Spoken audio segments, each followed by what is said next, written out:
नवीन आंबा बागेच्या लागवडीसाठी शेतकऱ्यांचा उत्साह अगदी आकाशाला भिडलेला असतो। मग शेतकरी मला विचारतात की सर किती वरखड टाकू, किती शेणखत टाकू आणि काय। एक लक्षात घ्या, जेव्हा आपण नवीन आंबा बागेच्या लागवडीचा प्लॅनिंग करतो त्यावेळेला झाडं छोटी असतात, झाडांना अजून सफेद मुळी फुटलेली नाहीये, त्यामुळे झाडांचं जे इंटेक आहे ते फार लिमिटेड असतं। त्यामुळे जर आपण जास्त वरखत देत बसलो तर आपला फक्त खर्च वाढतो, पण त्यातून फायदा सहसा काही होत नाही। तर सुरुवातीला जेव्हा आपण लागवड करतोय तेव्हा अगदी साधं म्हणजे निंबोळी पेंड आणि निंबोळी पेंडी व्यतिरिक्त चांगलं कुजलेलं शेणखत, सेंद्रिय खत असेल किंवा अगदी मासळी खत, कोंबडी खत वगैरे असेल, कारखान्याचं मळीचं खत असेल ते सुद्धा चालेल।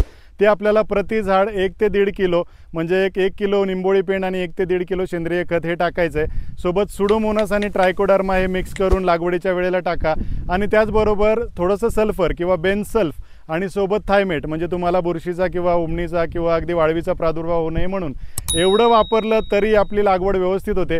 त्यानंतर जेव्हा पहिली फूट निघते त्यावेळेला आपण जे वरखत वापरायचं आहे म्हणजे 19-19-19 झालं किंवा 20-20-0-13 वगैरे झालं, हे अगदी अत्यल्प प्रमाणात वापरू शकता।